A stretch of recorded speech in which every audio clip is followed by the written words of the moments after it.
இன்றைய செய்திகள் சிந்தனைகள் நிகழ்ச்சிக்கு உங்களை அன்போடு வரவேற்கிறேன். இன்றைக்கு சிந்திக்கவிருக்கும் முக்கிய செய்திகளை குறித்து முதலில் காண்போம்.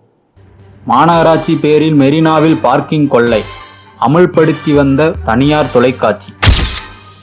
பிரதமர் படம் அவதூறாக சித்தரிப்பு, போலீஸ் வேடிக்கை பார்ப்பதாக பாஜக புகார். மும்பை குண்டுவெடிப்பு குற்றவாளி சிறையில் அடித்து கொலை. காஷ்மீர் முதல் கன்னியாகுமரி வரை ஒரே கலாச்சாரம் மோடி. ஆக்கிரமிப்பு காஷ்மீர் பாகிஸ்தானுக்கு சொந்தமல்ல, பாகிஸ்தான் ஒப்புதல் வாக்குமூலம். இன்றைய செய்திகள் சிந்தனைகள் நிகழ்ச்சியில் பங்கெடுத்திருப்பவர் சமூக ஆர்வலர் மற்றும் அரசியல் விமர்சகருமான திரு ராம வெங்கடாத்திரி அவர்கள் இணைந்திருக்கிறார். ஸ்ரீ டிவியின் நேயர்கள் சார்பாக அவரை வரவேற்கிறேன். வணக்கம் திரு வெங்கடாத்திரி சார். வணக்கம் வீர காமராஜ். வணக்கம் சார். சார், இந்த திராவிட மாடல் ஆட்சியில்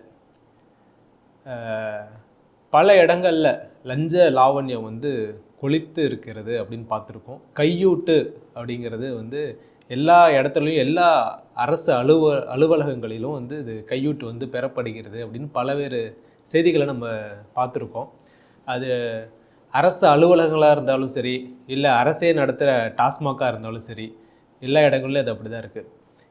அதே போல் இப்போது மெரினா கடற்கரையில் ஸ்மார்ட் பார்க்கிங் அப்படின்னு சொல்லி ஒரு திட்டம் ஒன்று அங்கே இருக்குது.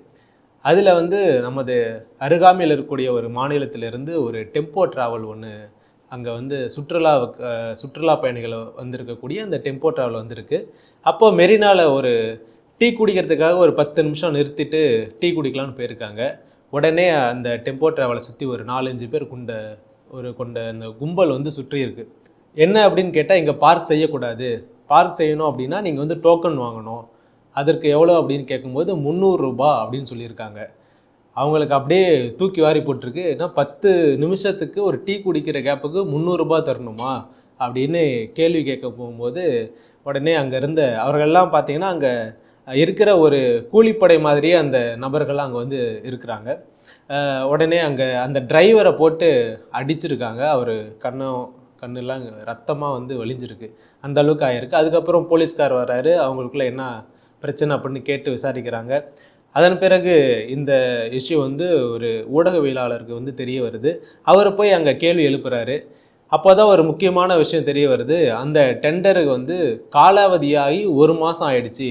ஆனாலும் இவங்க அந்த யூஸ் பண்ணி வர ஒரு பைக்குக்கு கூட அவங்க சாதாரணமாக அடிப்படையாக ஒரு 60 ரூபாயிலிருந்து ஆரம்பித்து, ஆள் பார்த்து யார் கொஞ்சம் ஏமாந்துவேன் அந்த மாதிரிலாம் பார்த்து ஆள் பார்த்து 60லேருந்து, இல்லை காரு வருது பெரிய ட்ராவல் அந்த மாதிரிலாம் வருதுன்னா 300, அதுக்கு மேலாம் கூட வாங்கிட்டு இவங்க ஒரு ரசீது பொய்யான ஒரு ரசீது கொடுத்துட்டு இருந்திருக்காங்க. இந்த இஷ்யூ இப்போ பெரிய இஷ்யூவாக இருக்குது சார். பல மக்கள் மத்தியில் இது ஒரு பெரிய ஒரு குண்டை போட்டிருக்கு அப்படின்னு சொல்லலாம். இந்த செய்தியை பற்றி உங்களுடைய கருத்து? தமிழகத்தில் எந்த அளவுக்கு சட்டம் ஒழுங்கு சிறப்பாக இருக்கின்றது என்பதற்கு இது ஒரு செய்தி. மெரினா ஸ்மார்ட் பார்க்கிங், ஆளுக்கு தகுந்தபடி நீங்கள் தான் சொன்னீங்களே கேட்பாங்க. அதாவது நீங்கள் நிறையா கொடுக்க முடியும் அப்படின்னு அவன் முடிவு பண்ணிட்டான்னா அதுக்கேற்றபடி ஒரு ரேட்.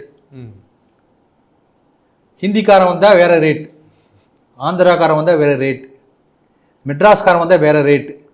தமிழ்நாட்டிலே வேறு மாவட்டம் கொஞ்சம் தள்ளி இருக்காங்கன்னு வச்சுக்கோங்களேன், ஏதாவது திருவண்ணாமலேருந்து கொஞ்சம் தெரியாது, இப்போ தான் மெட்ராஸ் முதல் தடவை வராங்க, அதனால் வேறு ரேட்.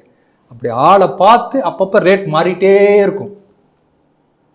அந்த மாதிரி ரொம்ப திறமையாக யோசித்து ரவுடித்தனம் செய்து வசூல் பண்ணுகிறார்கள் என்று உங்கள் செய்தி மூலம் சொன்னீங்க. எந்தளவுக்கு ஒரு அராஜகம் பாருங்கள். அந்த டெண்டர் முடிஞ்சு போயாச்சு, இப்போ அது காலாவதி இல்லை, அது இட்ஸ் கான்ட்ராக்டே இல்லை. ஆமாம், அது வசூல் பண்ணுற முதல் குற்றம். ரெண்டாவது, டெண்டர் இருந்த போதே என்ன அதில் அடிப்படைனா, 2 வீலருக்கு பைக்கு 2 வீலர் ஸ்கூட்டருக்கு 5 ரூபா வாங்கணும், காருக்கு 10 ரூபா. இவன் வாங்குறதே ஸ்டார்டிங் 2 வீலர் 60 ரூபாயிலேருந்து தான் ஸ்டார்டிங்கே. அதுக்கு மேலே பாருங்கள், ஒவ்வொருத்தரும் கழுத்தில் ஒரு QR கோடு ஒன்று மாட்டிட்டு திரியிறாங்க. அதை அந்த QR கோடு பணம் அனுப்பு. அந்த QR கோடை ஸ்கேன் பண்ணோம்னா சென்னை கார்பரேஷன் அல்ல ஏதோ இதுக்கு கம்பெனி, அந்த கம்பெனி பேர் தானே வரணும். ஆமாம், அவனுடைய சொந்த பேர் வருது. அப்போ ஒவ்வொருத்தனுடைய சொந்த QR கோடை மாட்டிட்டு எவ்வளோ காசு ஒரு நாளைக்கு உங்களுக்கு போகுதுன்னு தெரியாது. அதில் இவன் எவ்வளோ கமிஷன் எடுத்துக்கிறான், யார் யாருக்கு எவ்வளோ கமிஷன் போகுது. நீ அவன் சொன்னபடி கேட்டதை கொடுக்காட்டி முதல்ல வந்து அம்மாளுன்னு ஆரம்பித்து ஓ ஆன்னு சில வார்த்தையெல்லாம் கெட்ட வார்த்தை வரும், அதை முதல்ல திட்டுவான். இதான் ஸ்டெப் 1. அதிலே நீங்கள் மசியாட்டி கையை தூக்குவான், ஓங்கி ஒரு அடி அடிப்பான். அதே உங்களுக்கு சளைக்காமல் நீங்கள் போராடினீங்கன்னா சட்டை கழிப்பான். அதையும் தாண்டி ஆச்சுன்னா ரத்த காயம் வர மாதிரி பண்ணிவிடுவான். இவை அத்தனையும் அங்கு ரோந்து காவல் பணியில் ஈடுபட்டு கொண்டிருக்கின்ற போலீஸ்காரர்கள் கண் முன்னாலேயே இத்தனையும் நடக்கும். அப்படின்னா என்ன நம்ம புரிஞ்சுக்கணும், அவ்வளோதான். அவங்களுடைய ஆசீர்வாதத்தோட அவங்களுக்கு போக வேண்டிய மாமூல்லாம் கரெக்டாக கொடுத்துட்டு நடந்தால் போலீஸ்காரங்க கண்டுக்க மாட்டாங்க. அப்போ அந்த நீங்கள் சொன்னீங்க அந்த ஊடகவியலாளர் போய் உடனே வந்து கார்பரேஷனில் போய் இந்த மாதிரிலாம் அராஜகம் நடக்குது, மெரினா பீச் வந்து எப்படி லட்சக்கணக்கான பேர் வரக்கூடிய ஒரு பெரிய சுற்றுலாத்தலம், உலகத்தின் 2வது மிகப்பெரிய கடற்கரை, எத்தனை பேர் வருவாங்க ஒவ்வொரு நாளைக்கு. அப்போ இவ்வளோ பணம் கொள்ளடிக்கிறாங்க பாருங்க, ரவுடித்தனம் பண்ணி. இதை கேட்கறதுக்கு ஆள் இல்லையா? அந்த பெண் மேயர் வேறு, அப்படியே கருணையான மேயர், அப்பப்போ மேக்கப் போட்டுன்னு வந்து எல்லாம் டிவியில் பேட்டி கொடுக்குறாங்களேன்னு சொல்லிட்டு அவங்கள போய் பார்க்க போனோம்னா அந்த அதிகாரிகள்லாம் பிஸியாக இருக்காங்க, பார்க்க முடியாது. இதை விட பிஸியான வேலை இருக்குது. அப்போ எந்த ஆட்சி இங்கே நடந்து கொண்டிருக்கின்றது புரிஞ்சுக்கணும் நாம். அந்த வசூல் பண்ணவர்கிட்ட போய் ஏன்ப்பா நீ உங்கள் கான்ட்ராக்டர் பேர் என்னப்பா, தெரியாதுங்க. சரி நீங்கள் வசூல் பண்ணுற காசு அதெல்லாம் யார் கொடுப்ப, அவர் பேர் என்ன, தெரியாது. அவர் தான் ஃபோன் பண்ணுவாரா, ஃபோன் நம்பர் இருக்கா, இல்லை. யாரோ ஒருத்தர் வருவார், நைட் வருவார், அவர் பேர் என்ன, யார், தெரியாது. அப்போ எந்த அளவுக்கு ஒரு மர்மம் பாருங்க, எதையுமே வந்து வெளிப்படையாக சொல்ல தயாராக இல்லை. அப்ப என்ன அர்த்தம்னா ஆளுங்கட்சி பிரமுகர்களே குண்டர்களாக ரவுடிகளாக மெரினால வந்து அட்டகாசம் பண்றாங்களா, முதல் கேள்வி. ஒன்னா இது உண்மையா இருக்கணும், இல்லாட்டி கண்ட்ரோலே பண்ண முடியாத ஒரு ரவுடி கும்பல் இஷ்டத்துக்கு தலைவிரிச்சு ஆடுது மெரினால, அது உண்மையா இருக்கும். எதுவாக இருந்தாலும் இந்த அரசுக்கு வந்து இழுக்கு, இந்த ரெண்டுல எந்த காரணம் இருந்தாலும்.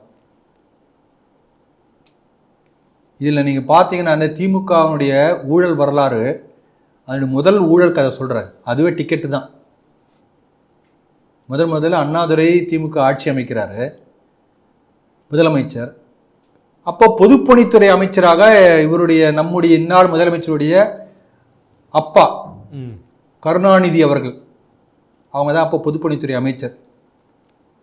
அப்போ உலக தமிழ் மாநாடு நடக்குது, அந்த தமிழ் மாநாட்டுக்கு இவர் எல்லாம் டிக்கெட் விநியோகம்லாம் அவர் பார்த்துக்கிறார். அதில் பெரிய ஊழல் நடந்தது. அப்போ கேள்வி கேட்டாங்க, யாரை பார்த்து கேட்குறாங்க, டிக்கெட்டில் இவ்வளோ ஊழல் பண்ணீங்களேன்னு சொல்லிட்டு இந்த கருணாநிதியை பார்த்து கேட்குறாங்க. அவர் யார், டிக்கெட்டே இல்லாமல் திருவாரூர்லேருந்து திருட்ரயில் ஓடி வந்தவர். ஆக கருணாநிதி செய்த முதல் ஊழலே டிக்கெட் ஊழல். அப்படிப்பட்ட ஒரு தலைவருடைய வழியில் வரக்கூடிய நாங்கள் இந்த மெரினா பீச் டிக்கெட்டில் ஊழல் பண்ணாமல் இருப்போமா என்று தொண்டன் கேட்குற கேள்வி நியாயம் தானே உங்களுக்கு படுகிறது அல்லவா? அதனால் இதுதான் வந்து தமிழ்நாட்டில் இருக்கக்கூடிய ஆட்சி, ரவுடிகளுடைய ஆட்சி, சட்டமே இல்லாத லாலஸ் ஆட்சின்னு சொல்லுவாங்க. சட்டமே இல்லை, இந்த கவர்மெண்ட் இஸ் நாட் ஃபங்க்ஷனிங், சட்டமே கிடையாது. பாருங்க, சில மாதங்களுக்கு முன்னாடி செய்திகள் நம்ம பேசியிருக்கோம் இந்த செய்தியை. தருமபுரி மாவட்டத்தில் ஒரு விவசாயி அவருடைய சொந்த நிலத்தில் வந்து எல்லாம் குடிச்சு கலாட்டா பண்ணிட்டு இருக்காங்க. என்னப்பா எனக்கு வந்து இந்த மாதிரி என்னுடைய நிலத்துல உட்காந்து குடிச்சு கலாட்டா பண்ணுறீங்களே அப்படின்னு கேட்ட தப்பா? அது எப்படி தப்பாகும்? அவரோட அதை எப்படி நீங்கள் கேட்பீங்க என்று சொல்லி அவரை குத்தி கொலை செய்து விட்டார்கள். தமிழ்நாட்டில் நடந்திருக்கு. இந்த மாதிரி நிறையா சொல்லலாம். முதலமைச்சரே இதாவது இது அந்த கட்சிக்காரங்க அப்படி இருக்காங்கன்னு சொல்லி நம்முடைய முதலமைச்சர் என்ன பண்ணார், சேலத்துக்கு போனார். மாடர்ன் தியேட்டர்ஸ்னு அங்கே ஒரு தியேட்டர், அந்த காலத்து சினிமா தியேட்டர், தமிழ்நாட்டில் முதல்ல வந்த தியேட்டர் ஏதாவது ஸ்டூடியோ, அந்த காலத்தில் ஸ்டூடியோன்னு சொல்லுவாங்க, மாடர்ன் ஸ்டூடியோ. அந்த ஸ்டூடியோ வாசல் நின்று இப்போ அது ஹவுசிங் காம்ப்ளெக்ஸாக மாறிடுச்சு. அங்கே போய் நின்று செல்ஃபி எடுக்கிறார். அப்படி அது வாசலில் முகப்பில் செல்ஃபி எடுத்தால் என்ன அர்த்தம்? இப்போ இங்கேருந்து நான் செல்ஃபி எடுக்கிறேன், என்ன அர்த்தம்? என்ன அர்த்தம்? இந்த இடம் எனக்கு சொந்தம், இது எனக்கு பட்டா போட்டு கொடுத்தாச்சு, பத்திரப்பதிவு பண்ணியாச்சு, இந்த இடத்துல நான் கருணாநிதி சிலை வைப்பேன் அப்படின்னு அர்த்தம். துவங்கி வைத்தவர் முதலமைச்சர்ன்றீங்க. அப்புறம் பெரிய அளவு பெரிய எதிர்ப்பெல்லாம் வந்த பிறகு ஐயோ இவ்வளோ எதிர்ப்பு வருமானு பயந்து போய் அப்புறம் இல்லை நான் அந்த மாதிரிலாம் நினைக்கல, சும்மா தான் செல்ஃபி எடுத்தேன். செல்ஃபி எடுத்த இடத்துல கலைஞர் சிலை வர வேண்டும் என்று சொன்னவர் இவர் தான்.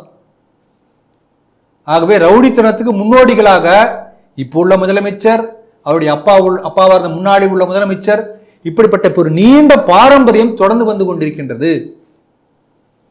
காட்டாட்சின்னு சொல்லுவாங்க. இந்த ஆப்பிரிக்கா காடுகளில் சில நாடுகளில் சில காட்டு புயல வந்து ஜனங்க இன்னும் அந்த மாதிரி இருக்காங்க என்று சொல்லுவார்கள். அவன் நீ போனா அடிப்பான், குத்துவான், என்ன வேணா பண்ணுவான், எல்லாத்தையும் பிடிங்குவான், லூட் அடிப்பான், என்ன வேணா பண்ணுவான். நீ கேட்கல முடியாது, அவ்வளோதான். நீ தப்பிச்சு நீ பாட்டு ஓடி போயிடணும், அவ்வளோதான். உனக்கு அடிபட்டா நீ கொஞ்சம் நிறையா புண்ணியம் பண்ணிருக்குன்னு அர்த்தம். செத்து போயிட்டுனா அவ்வளோதான், நீ பாவி. பிடுங்கிட்டு போயிருந்தா அடிபடாம விட்டான்னு இன்னும் நிறையா புண்ணியம் பண்ணிருக்குன்னு அர்த்தம். அந்த மாதிரி தான் அந்த இடமெல்லாம். அப்படிப்பட்ட காட்டாட்சி நடக்கக்கூடிய பகுதியாக தமிழகம் மாறிக்கொண்டிருக்கின்றதா என்கின்ற ஐயம் எல்லோருக்கும் வந்திருக்கிறது. இதுதான் உண்மையான விடியல் என்பதற்கு இந்த ஒரு செய்தி போதும். பிரதமர் மோடி அவர்கள் கன்னியாகுமரியில் உள்ள விவேகானந்தர் பாறை, அவர் தியானம் செய்த அந்த இடத்துல தியானத்தில் வந்து ஈடுபட்டிருந்தார். அந்த படத்தை வந்து தவறாக சித்தரிக்கும் வகையில் வலைப்பேச்சு பிஸ்மி அப்படிங்கிற ஒரு பன்னி முகம் அந்த மாதிரி அவரை ஒரு மாஃபிங் பண்ணி ஒரு ஃபோட்டோ வந்து அப்லோட் பண்ணியிருக்காரு. இது போல் இன்னும் ஒரு ஃபோட்டோவோ, மொத்தம் ஒரு 2 ஃபோட்டோ வந்து அப்லோட் பண்ணியிருக்காரு. அது இல்லாமல் சமூக வலைத்தளங்களில் பலரும் வந்து இது போன்ற செயலில் வந்து ஈடுபட்டு வந்தாங்க. ஸோ இதை கண்டிக்கும் வகையில் பாஜகவினுடைய சமூக ஊடக பிரிவு மாநில துணைத் தலைவராக இருக்கக்கூடிய கார்த்திக் கோபிநாத் அவர்கள் இதை குறித்து கமிஷனர் அலுவலகத்தில் வந்து புகார் செஞ்சுருக்காங்க. அதோடு மட்டும் இல்லாமல் தமிழ்நாட்டில் பல்வேறு இடங்களில் 60க்கும் மேற்பட்ட புகார்கள் வந்து பண்ணியிருக்காங்க பாஜக தரப்புலேருந்து.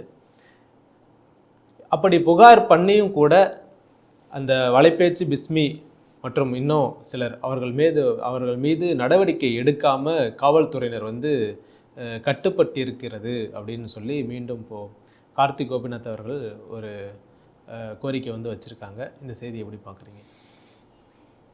சென்ற செய்திக்கு இந்த செய்திக்கு அப்படியே தொடர்ந்து கொண்டே வருகிறது, தொடர்ச்சி. அதாவது எந்த அளவுக்கு வந்து கருத்து சுதந்திரத்தை காப்பாற்றக்கூடியவர்களாக தமிழகத்தினுடைய இந்த ஆட்சி இருக்கின்றது என்பதற்கு நல்ல உதாரணம். இவர்களுக்கென்று வரும்போது ஒரு நியாயம், மற்றவர்களுக்கென்றால் வேற ஒரு நியாயம். இப்போ பாருங்க, அதுக்கு முன்னாடி இந்த கார்ட்டூனுக்கு முன்னாடி நம்ம பார்க்கக்கூடிய என்னன்னா, மோடி அவர்கள் மௌனமாக எதுவுமே பேசாம தியானம் பண்றதை பார்த்து பயப்படுறோம். பேசினாலும் பயம், மௌனமா இருக்கேன் ஒரு 3 நாள் அப்படின்னு அதுக்கும் பயப்படுறாங்க. அப்ப ஏன் பயப்படுறாங்கன்னு என்ன காரணம்? அதுக்கு நம்ம ஃப்ரெண்டு ஒருத்தர் போட்டிருந்தார்.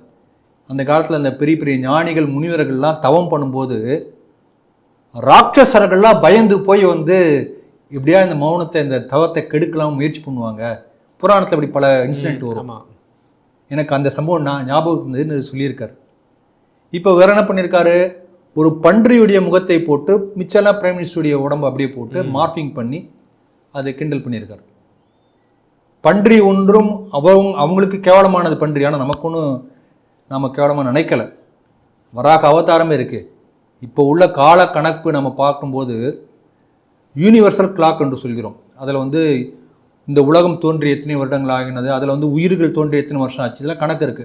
சயின்ஸ், இதே சயின்ஸ் என்ன பண்ணுறாங்கன்னா இதை சங்கல்பம் பண்ணும்போது சொல்கிறாங்க. அப்படி வரும்போது இப்போ உள்ள காலக்கணப்பு என்ன, ஸ்வேதவராக கல்பே வைவஸ்வத மன்மந்திரி அஷ்டாவிம்சமே கலியுகே பிரதமே பாதை என்று வரும். அப்போ இப்போ உள்ள கல்பம் என்னன்னா ஸ்வேதவராக வெள்ளை பன்றியுடைய கல்பம். ஆக பன்றி என்பது நம்ம வந்து நம்ம பொறுத்த வரைக்கும் அது ஒரு உயிர், வணங்கக்கூடிய ஒரு தெய்வம், ஒரு அவதாரம். நமக்கு அந்த வேறுபாடு இல்லை. ஆனால் இவனுடைய இன்டென்ஷன் என்ன, பன்றியை போட்டதன் மூலமாக பிரதமரை அவதூறு செய்திருக்கிறார் இவர். தியானம் பண்றதுனால மோடி என்ன பண்ணாரு, ஒரு அற்புதமான மெசேஜை நாட்டுக்கே கொடுத்திருக்கார். அதை நீங்க 4வது செய்தியா இன்றைக்கு சொல்ல போறீங்க. நாட்டையே ஒரு உற்சாகப்படுத்துகிறார். இவங்க என்ன பண்றாங்க, அந்த தியானத்தை பற்றி அவதூறு பேசுவதன் மூலமாக இவர்கள் எவ்வளவு கேவலமானவர்கள் என்பதை தங்களை வெளிக்காட்டி கொண்டிருக்கிறார்கள். பாருங்க, போய் கம்ப்ளைண்ட் கொடுத்தா சிஎஸ்ஆர் கொடுக்க மாட்டேங்கிறாங்க, ஒன்றும் பண்ண மாட்டான். இதுல வந்து என்னன்னா, நம்ம இங்க தமிழ்நாட்டில் எந்த அளவுக்கு வந்து ஒரு சமூக இதுல இங்க வந்து பேச்சு சுதந்திரம் இருக்கின்றது என்று இன்னைக்கு பார்த்தீங்கன்னா, இங்க வந்து மோடியை யார் வேணா என்ன வேணா பேசலாம், அவன் இவன்லாம் பேசலாம், ஒன்றும் தப்பே கிடையாது. அவரை பற்றி இது மாதிரி பண்டி தலை வீச்சு எல்லாம் பண்ணலாம், கெட்ட வார்த்தையை பேசலாம், என்ன வேணா பண்ணலாம், யாருக்கு எந்த விதமான பாதிப்பு வராது. ஆனால் உங்க ஏரியாவில் இருக்கக்கூடிய ஒரு சாதாரண கவுன்சிலர் வந்து என்னங்க திருவிளக்கெளியிலே நீங்க கேட்டீங்கன்னா போச்சு, அவ்வளவுதான். கேட்க உங்க உரிமை இல்லை. அப்போ உங்க வார்டு கவுன்சிலரை பற்றி என்னன்னு கேட்பதற்கூட சுதந்திரம் இல்லாத தமிழ்நாடு. ஆனால் இந்த நாட்டையே ஆளக்கூடிய பிரைம் மினிஸ்டர் என்ன வேணா கேட்கலாம் என்று கேட்கக்கூடிய அளவுக்கு சுதந்திரம் கொடுக்கக்கூடிய தமிழ்நாடு. ரெண்டு முரண்பாடுக்கு நடுவில் நம்ம தமிழ்நாட்டில் இருக்கோம். இதான் தமிழகத்தினுடைய நிலைமை. ராசா என்னெல்லாம் பேசினார், அரெஸ்ட் பண்ணாங்களா? சிதம்பரம் நடராஜர் எவ்வளவு கேவலமா பேசினாங்க, ஏன் ஒரு காலை தூக்கிட்டு இருக்காரு, பேசினாங்க இல்லையா? அசிங்கமா பேசினாங்க இல்லையா? எத்தனை ஆன்மீக அடியார்கள் பெரியோர்கள் எத்தனை பேர் புகார் கொடுத்தாங்க, அரெஸ்ட் பண்ணாங்களா?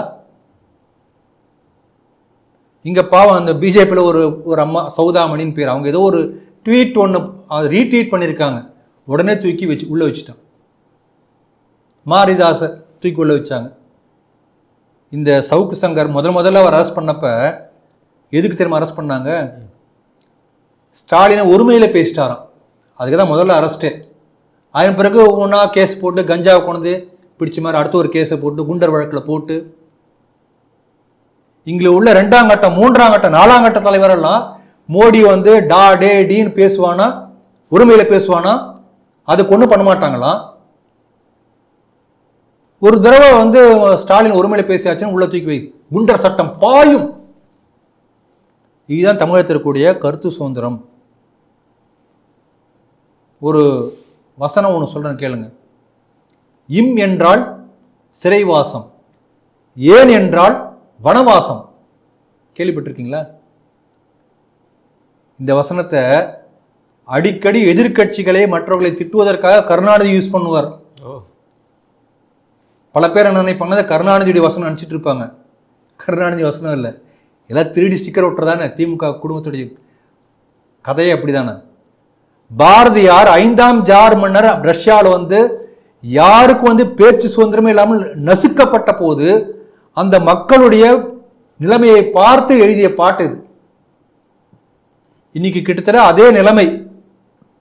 5ஆம் ஜார்மனுடைய கொடுங்கோல் ஆட்சி எப்படி நடந்தது ரஷ்யாவில், அப்படிப்பட்ட சூழ்நிலை தமிழகத்தில் இருக்கிறது. பாரதியார் இதே பாட்டு திருப்பி பாடியிருப்பார், ரீடெடிகேட் பண்றேன்னு சொல்லியிருப்பார், திருப்பி ரீபோஸ்ட் பண்ணியிருப்பார். அந்த அளவுக்கு மோசமாக போயிட்டு இருக்கு. அதனால நமக்கு என்னன்னா, இப்போ போலீஸ்லாம் வந்து எனக்கு ஒரே ஒரு சந்தேகம் தான் கடைசியா, இங்க இருக்கிற போலீஸ்காரங்களாம் ஒரு கால் ஏதாவது தப்பா புரிஞ்சிட்டாங்கன்னு நினைக்கிறேன். என்னன்னா, இவங்களுக்கெல்லாம் சம்பளம் கொடுக்கறது தமிழ்நாடு அரசாங்கம். தமிழ்நாடு அரசாங்கம்னா என்ன, நீங்களும் நானும் கட்டக்கூடிய வரியில தமிழ்நாடு அரசாங்கம் அவங்களுக்கு சம்பளம் கொடுக்குது. நான் என்ன நினைக்கிறேன், ஒரு காலம் அதை மறந்துட்டு அறிவாலயத்திலேருந்து சம்பளம் வாங்கணும்னு நினச்சிட்டு இருக்காங்களோ அப்படின்னு சொல்லி எனக்கு சந்தேகம் வந்திருக்கு. அதனால் இது வந்து அந்த பாஜக தொண்டர்கள் விடக்கூடாது, ப்ரைவேட் கம்ப்ளைண்ட் கொடுக்கணும். ப்ரைவேட் கம்ப்ளைண்ட் கொடுத்து இதை வந்து நிச்சயமாக அவங்ககிட்ட நடவடிக்கை எடுக்க ஏற்பாடு செய்யணும். தமிழகத்திலே காவல்துறை கிட்டத்தட்ட வந்து திமுக அரசுடைய ஊதுகுழல் போல தான் செயல்பட்டு கொண்டிருக்கிறது. நீங்கள் முதல்ல சொன்னது ரவுடி ஆட்சி பற்றி அந்த செய்தி நம்ம பார்த்தோம். இங்கே திமுகவுக்கு ஜால்ரா பாடக்கூடியவர்கள் மட்டும்தான் என்ன வேணா பேசலாம், மோடியை திட்டக்கூடியவர்கள் என்ன வேணா செய்யலாம். ஆனால் ஒரு சின்ன கமெண்ட், கிரிட்டிசிசம், ஜனநாயகம்னா என்ன, யார் வேணா கருத்து சுதந்திரம் கருத்து சொல்லலாம். ஆனால் இந்த ஆட்சியை பற்றி யார் எந்த கருத்தை டிஐஜியே சொல்லியிருக்கார், முத்துசாமி நினைக்கிறேன் ஒரு பேர், இதுக்கு முன்னாடி சில மாதங்களுக்கு முன்னாடி. இந்த ஆட்சியை பற்றி யாராவது வந்து அவதூறாக இல்லை ஏதாவது கிரிட்டிசைஸ் பண்ணாங்கன்னா அவர்கள் மீது தக்க நடவடிக்கை எடுக்கப்படும் பேட்டி கொடுக்கிறார். பேப்பர்ல செய்தி வருது, குறிப்பா சோசியல் மீடியாவில். அப்ப யாரும் பேசக்கூடாது, வாயை மூடிட்டு இருங்க. அதுதானே அர்த்தம். அந்த பாரதியார் சொன்ன அதே வசனம் தான் ஞாபகத்துக்கு வருது. அந்த அளவுக்கு கருத்து சுதந்திரத்தினுடைய குரல் வலைகள் நசுக்கப்பட்டிருக்கக்கூடிய ஆட்சி இந்த ஆட்சி என்பதை இந்த செய்தி நமக்கு மீண்டும் நினைவுபடுத்துகிறது. 1993 நடந்த மும்பை குண்டுவெடிப்பில் முக்கிய குற்றவாளியாக கருதப்பட்ட முன்னா என்கிற முகமது அலி கான் அவர் வந்து குற்றம் சாட்டப்பட்டு ஆயுள் சிறை கைதியாக கோலாப்பூர் அங்கே இருக்கக்கூடிய ஜெயிலில் வந்து இப்போது சிறை கைதியாக இருக்கிறார். அவர் வந்து இப்போது அங்கே இருந்த அவருடைய சக விசாரணை கைதிகள் 5 வந்து கொல்லப்பட்டிருக்காரு. எதற்காக அப்படின்னா அங்கே ஒரு குளியலறை பிரச்சனை வந்திருக்கு, அது மூலமாக விரோதம் ஏற்பட்டு இந்த மாதிரி ஒரு சம்பவம் நடந்திருக்கு சார். இந்த செய்தி எப்படி பார்க்குறீங்க? இந்த அந்த செய்தி வந்து அந்த ஊடகத்தில் போய் நான் படித்து பார்த்தேன். படித்து பார்த்துட்டு கீழே கமெண்ட் வரும் இல்லையா, கமெண்ட்டையும் அப்படி படிச்சுட்டே வந்தேன். பல பேர் கமெண்ட் போட்டிருக்காங்க. அந்த கமெண்ட்டை சொல்ல அதாவது இன்ட்ரெஸ்டிங் பாயிண்ட், அதுக்காக சொல்லிட்டு நான் செய்திக்குள்ளே போகிறேன். என்ன ஒருத்தர் என்ன போட்டிருக்காருன்னா, கர்மா ரிப்பீட்ஸ், அவன் செஞ்ச பாவம் அவனுக்கு திருப்பி வந்திருக்கு. இது கமெண்ட். ஒருத்தர் போட்ட பிறகு அதே பல பேர் இந்த மாதிரி போட்டிருக்காங்க. ஆமாம் சொல்லி பல பேர் போட்டிருக்காங்க. ஒருத்தர் போட்டிருக்காரு, இந்த மும்பை குண்டுவெடிப்பில் கிட்டத்தட்ட நம்ம நாட்டில் நடந்த தொடர் குண்டுவெடிப்பு ஒரே நாளில் நடந்தது பல இடங்கள்ல. 257 பேர் துடிக்க செத்து போனாங்க. அப்படிப்பட்ட கொடூரமான செயலை செய்த இவன் வந்து ஆயுள் கைதியா உள்ள இருக்கான். இவன் செத்தானா சாக காரணமா இருந்தவனுக்கு வி ஷுட் ரிவார்ட் அப்படின்னு போட்டிருக்காரு. கீழே பல பேர் அதை ஆதரிச்சு எழுதியிருக்காங்க. இப்போ இதே போல பல சம்பவம் நடந்திருக்கு இதுக்கு முன்னாடி. பாருங்க, திருப்பூர்ல ஒரு 2 வருஷம் இருக்கும், ஒரு பள்ளி வேன் டிரைவர் வந்து அந்த வேன்ல வரக்கூடிய ஒரு சின்ன குழந்தைய மானபங்கப்படுத்தி சாகடிச்சிடுறார். சின்ன பெண் குழந்தை. அப்போ அவனை கோர்ட்டுக்கு விசாரணைக்கு கூட்டு போறாங்க. அந்த போலீஸ்காரர் என்ன பண்ணுவாருன்னா, அவனை வந்து அந்த பாயிண்ட் பிளாங்க் ரேஞ்சில் சுட்டு கொன்னுடுவார். கொன்னுட்டு இவன் வந்து தப்பி ஓட முயற்சி பண்ணா நான் சுட்டு கொன்னுட்டேன். அப்புறம் போலீஸ்காரர் வந்து கோர்ட்டு கூட்டு போவாங்க விசாரணைக்கு. அந்த திருப்பூர் நகர மக்கள்லாம் கூட்டமாக வந்து பல பேர் ஒரு காலில் வந்து கும்பிடுவாங்க, நீ நல்ல காரியம் பண்ணியிருக்க. இது மக்களுடைய மனநிலை, அதுக்கு நான் சொல்ல வரேன். ஆனாலும் கூட ஆயுள் தண்டனை கொடுக்கப்பட்டு ஒருத்தர் ஜெயிலில் இருக்கார், அவர் வந்து அடித்து கொல்லப்படுகிறார் என்பது ஏற்புடையதல்ல. ஏன்னா யாரை கொல்வதற்கு யாரும் வந்து சட்டம் அனுமதிக்கலை. தூக்கு தண்டனை கொடுத்தாலும் அவர் சாகலாம், அதுதான் சட்டம் சொல்லுது. மற்றபடி எல்லா ஜெயிலில் இருக்கக்கூடியவர் எல்லாரும் இருக்கணும் இல்லையா, அப்புறம் ஏன் ஜெயிலில் வச்சிருக்கணும்? நீங்கள் எதுவும் பாருங்கள், ஜெயிலில் போனாங்கன்னா ஒருத்தர் வந்து இப்போ உதாரணமாக கையில் ஒரு கயிறு கட்டி இருந்தாலும் எடுக்க சொல்லுவாங்க. ஏன்னா அந்த கயிறு மூலமாக வந்து கழுத்தை இது பண்ணிட்டு அவர் சாகக்கூடாது, மாங்கல்ய சடலாம் கட்டி தர சொல்லுவாங்க. அப்போ அந்தளவுக்கு வந்து எந்த விதமான ஆயுதமோ கயிறோ எதுவுமே இருக்காது. அவர் அந்த தண்டனை காலம் முடியும் வரைக்கும் அவர் வந்து பத்திரமா இருக்கணும், அவர் வந்து ஹெல்த்தியாக இருக்கணும். அப்படிதான் அந்த ஜெயிலுடைய சட்ட விதிகள் அப்படிதான் சொல்லுது. அப்படி இருக்கும்போது அப்படிப்பட்ட பாதுகாப்பு அம்சங்கள் நிறைந்த ஜெயிலில் ஒருத்தர் ராடால ஒருத்தரை அடித்து கொல்ல முடிகின்றது என்று சொன்னால் என்ன லூப் ஹோல்ஸ் இருக்கு? ஜெயிலில் உயிருக்கு என்ன உத்தரவாதம்? இது இந்த செய்தி காட்டக்கூடிய இன்னொரு முகம். இன்னொரு பக்கம் இந்த செய்தி நான் பார்க்கறேன். நீங்க சொன்னீங்க முன்னா என்கின்ற ஏதோ பேர் சொன்னீங்க, ஏதோ முஸ்லீம் முகமது அலி. இந்து முன்னணி தமிழ்நாட்டில் ஜிகாதி அந்த ஆவணப்படம் ரிலீஸ் பண்ணும்போது பல பேர் கொடுக்கப்பட்டிருக்கும். இந்த மாதிரி கொலை குற்றம் செய்தவர்கள், குண்டு வைத்தவர்கள், இந்த மாதிரி பல குற்றச்செயல்கள் செய்யக்கூடிய எல்லாருமே யார் என்று பார்த்தால் ஹிந்துவாக இருந்து முஸ்லீமாக மதம் மாறி குற்றச்செயல் செய்யும் போது இந்து பெயராக தன்னை அடையாளம் காட்டி கொண்டு அந்த பேர் தான் வரும். ஆனா முஸ்லீம் யார் வந்து ஹிந்துவா இருந்து கன்வெர்ட் ஆகி போறான்னு முஸ்லீம், அவன் தான் வந்து they are used for the criminals acts. இது நம்ம பல உதாரணம் பார்த்தோம். இதுவும் அதே ஒரு உதாரணம். ஹிந்துவாக இருந்தால் முஸ்லீமா மாறி கொண்டு வைக்கிறான். பத்திரிகை எப்படி கொடுப்பான்? அவனுடைய ஹிந்து பேர் தான் வரும். குற்றப்பத்திரிகை வேணா முஸ்லீம் பேர் இருக்கும், குற்றப்பத்திரிகை 2 பேரும் இருக்கும். முன்னா என்கின்ற ஏதோ முஸ்லீம் பேர் ரெண்டுமே இருக்கும். ஆக மக்களை ஏமாற்றுவதற்காக இப்படி தொடர்ந்து ஒரு நாடகம் நடந்து கொண்டிருக்கின்றது. அதையும் வந்து இந்த செய்தி அதை ரிப்பீட் ஆகிட்டு இருக்கு. அதாவது நாடு முழுக்க நம்ம தமிழ்நாட்டில் அப்படி நடக்குது என்று நினைச்சோம். ஆனால் மும்பையில் தான் நடந்திருக்கு, கோலாப்பூரில் தான் நடந்துட்டு இருக்கு, எல்லா ஊர்லேயும் தான் நடக்கிறது. இந்த கொலைக்கான காரணம் தெரியல. ஆனால் நம்ம என்னன்னா பொதுவாக இதுக்கு ஜெயிலில் போடுறாங்க ஒரு மனுஷனை, 10 வருஷம் 15 வருஷம் ஜெயிலில் இருக்கான்னு வச்சுக்கோங்களேன். எதுக்காக போடுறாங்க? ஜெயிலில் போய் இருக்கக்கூடிய கைதிகளுக்கு படிப்பு செலுத்துகிறாங்க.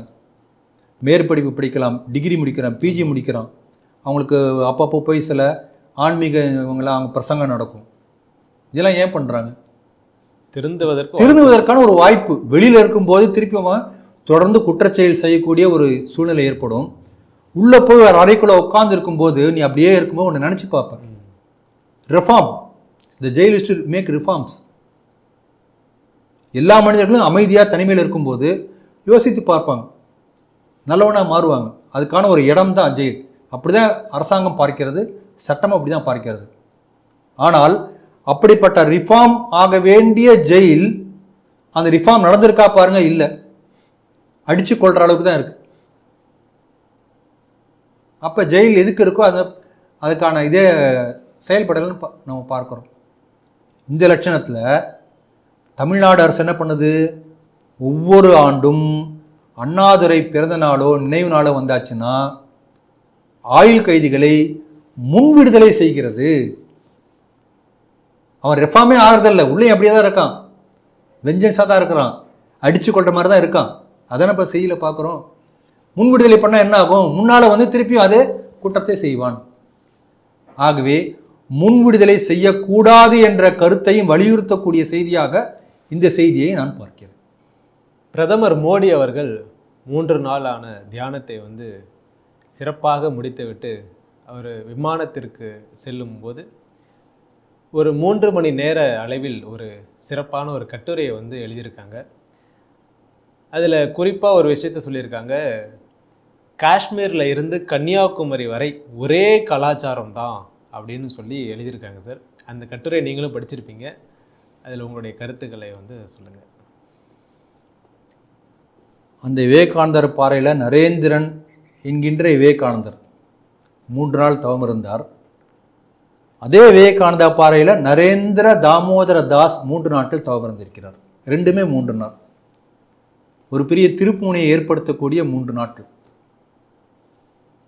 நரேந்திரன் என்ற பெயரே ஒரு சம்ஸ்கிருத பெயர்.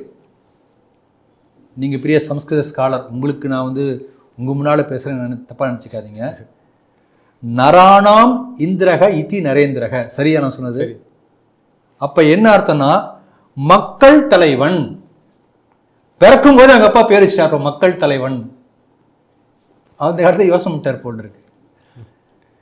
இதே போல மக்கள் தலைவன் என்ற பெயர் வந்து எல்லோரும் மக்களால் சூடப்பட்ட இன்னொரு பெயர். அவர் யாருன்னா சுபாஷ் சந்திர போஸ்க்கு நேதாஜி என்று சொன்னாங்க. அதுக்கு அர்த்தம் இதே தான் அர்த்தம், தலைவன், மக்கள் தலைவன். ஒரு தலைவன் எப்படி வாழ வேண்டும், எப்படி வந்து பேச வேண்டும், எப்படி மக்களை ஊக்கப்படுத்த வேண்டும் என்பதற்கு முன் உதாரணம் வந்து மோடியை நான் பார்க்குறேன். ஒரு பிஎம் மட்டுமே அல்ல, அதையும் தாண்டி அதற்கும் மேலே. இந்த கட்டுரையை வந்து நீங்கள் சொன்னதுக்கா ஒரு முறை படித்தேன். ஒரு முறை படித்தபோது சில விஷயம் புரிஞ்சது. திருப்பி 2ஆம் முறை ஒரு தடவை படிக்கும்போது இன்னும் சில வேற மாதிரி புரிய ஆரம்பிக்கிறது. இதை பல முறை படிக்கணும். படிக்க படிக்க படிக்க தானே ஒவ்வொரு முறையும் ஒவ்வொரு விதமான அனுபவம் உங்களுக்குள்ளார வரும். ஒவ்வொருத்தரும் அவசியம் படிக்கணும். அருமையான கட்டுரை. அதை படிக்கும்போது எனக்கு என்ன தோணுதுன்னா, மோடி அவர்கள் இந்த நாட்டுக்கு வந்த ஒரு அவதார புருஷர். அவதாரம் என்று நம்ம நாட்டில் என்ன சொல்கிறோம்னா, இப்போ விஷ்ணுவுடைய 10 அவதாரங்கள் சொல்கிறோம். 9 அவதாரம் வந்திருக்கிறது, 10வது அவதாரம் வரப்போகிறது.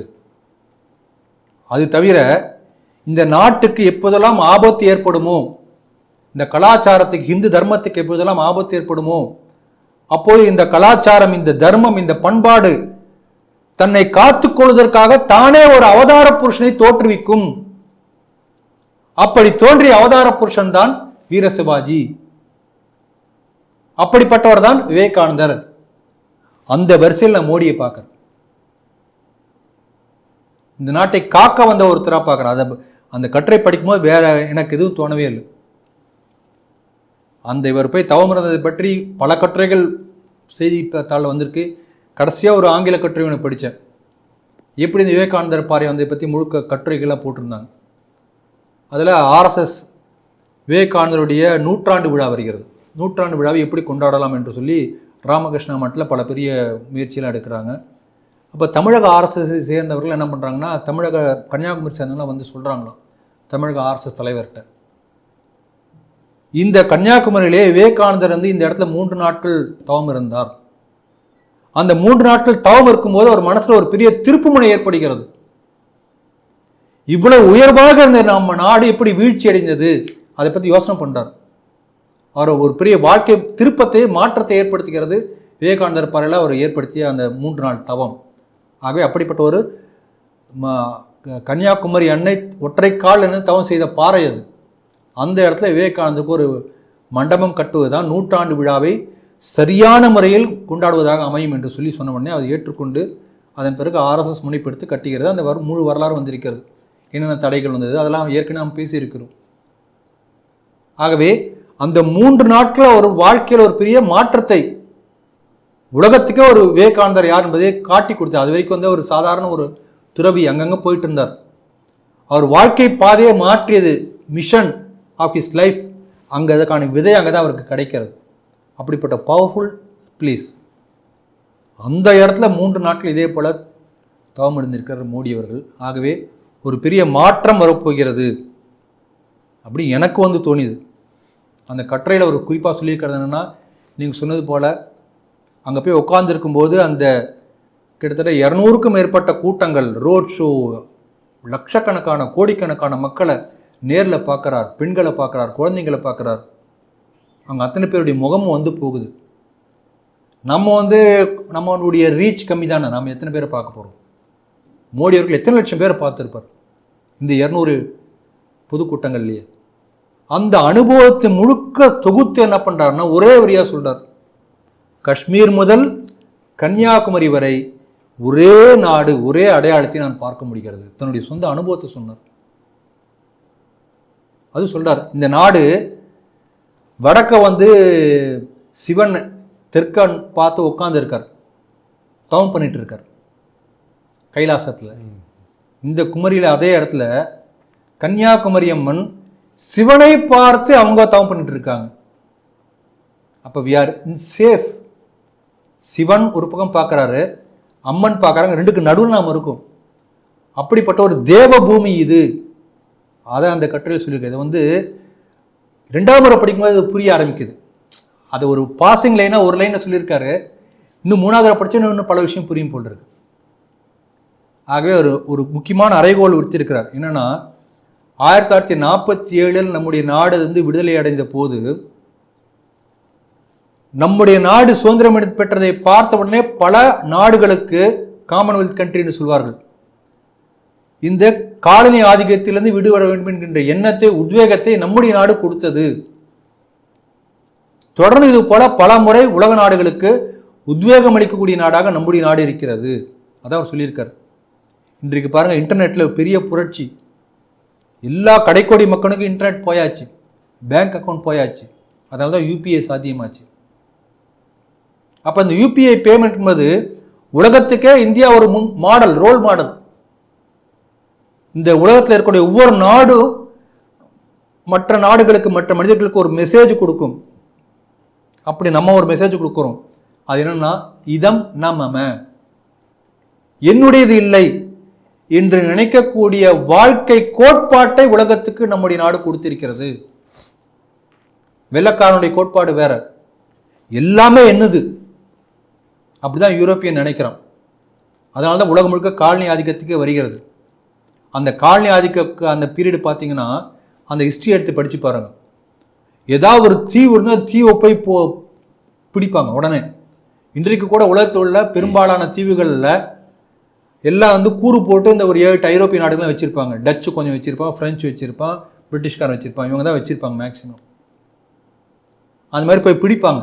என்னன்னா, தங்கம் வேணும். இந்த தீவில் தங்கம் இருக்குமா, இங்கே தங்கம் இருக்குமா?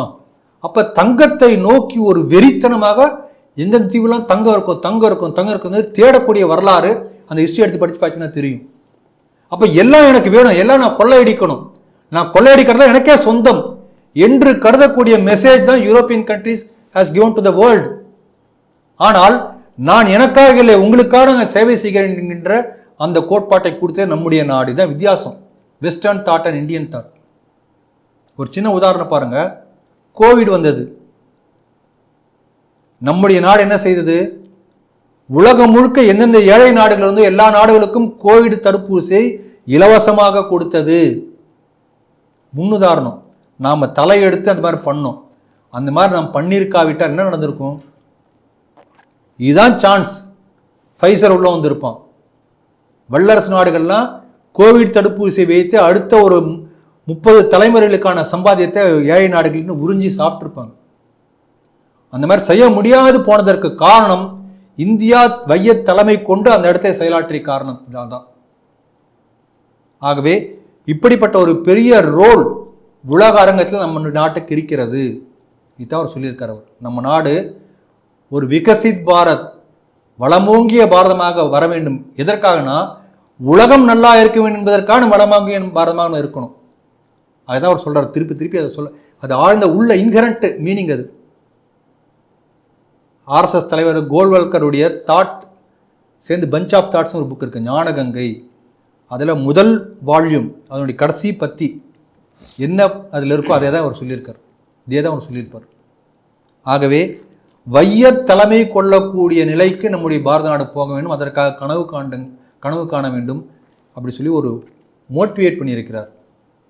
1897 இதே போல விவேகானந்தர் சொல்றார், அடுத்த 50 ஆண்டுகளுக்கு எல்லா வேலையும் விட்டுட்டு பாரத தாயை மட்டுமே கும்பிடுங்க, வேற எந்த வேலையும் செய்யாதீங்க, அப்பதான் மாற்றம் வரும்.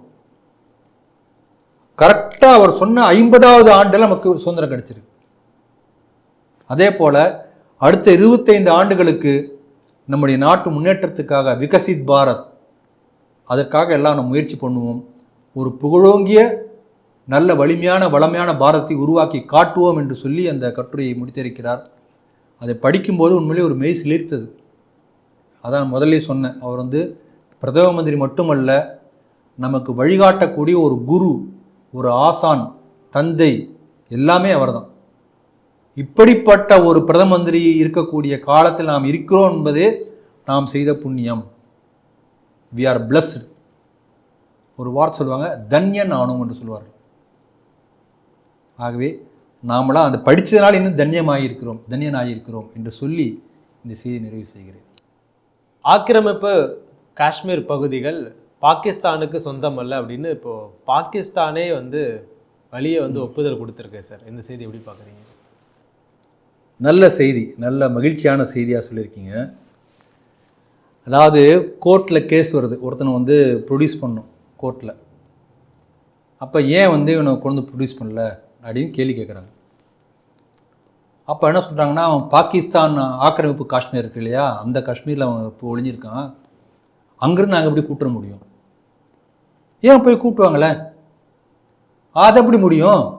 அது தனி நிர்வாகம், அதுக்கு தனி போலீஸு, அதுக்கு தனி சட்டம், அதுக்கு தனி அமைப்பு.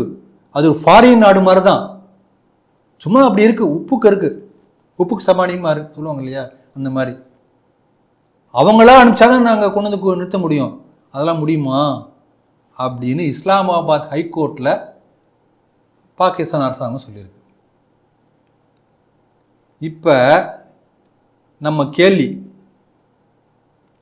பாகிஸ்தான் அந்த இடத்தை ஆக்கிரமித்தது காஷ்மீரை 1947 சுதந்திரம் கிடைத்த உடனேயே இம்மிடியட்டாக வந்து நாம் சுதாரித்துக் கொள்வதற்கு முன்னதாகவே போய் அந்த இடத்த பிடிச்சிட்டாங்க. டக்குன்னு ஒரு கால்வாசி காஷ்மீர் பிடிச்சிட்டாங்க படையெடுத்து வந்து. நம்முடைய இராணுவம் உடனே கிளம்பி போய் லாகூரை பிடிக்கிறாங்க. அப்போ லாகூரை பிடிச்ச உடனே நம்முடைய இராணுவம் வந்து என்ன நினைக்கிறாங்க, சரி நம்ம லாகூரை பிடிச்சாச்சு, அவன் காஷ்மீர் ஒரு பகுதி பிடிச்சிருக்கான், இவன் பேரம் பேசினான் இல்லையா, நீ காஷ்மீர் விட்டு வெளியில் போ, நான் லாகூர் முக்கியமான நகரம், அவனுக்கு பெரிய வர்த்தக நகரம், பெரிய சிட்டி, நான் லாகூர் விட்டு போகிறேன், லாகூர் ஃபுல் நம்ம கண்ட்ரோலில் இருக்குது என்று பேசக்கூடிய நல்ல வாய்ப்பு வந்திருக்கிறது என்று நம்முடைய இராணுவம் வந்து ஒரு மகிழ்ச்சியில் இருக்கக்கூடிய சமயத்தில் நேரு அவர்கள் சொன்னார், எதுக்குப்பா லாகூர் விட்டு வந்துருங்கப்பா, நாம் இப்போ ஐநா சபையில் போய் பேசிக்கலாம், அப்போ ஐநா சபையில் போய் பேசின உடனே அவர் உடனே போப்பா பாகிஸ்தான் பாகிஸ்தான் போங்க போங்கன்னு சொல்லுவாங்க. சொன்ன உடனே அவனும் கேட்க போகிறான் என்று இவர் நினச்சிட்டு ஒரு போய் சொன்னார் ஐநா சபையில்.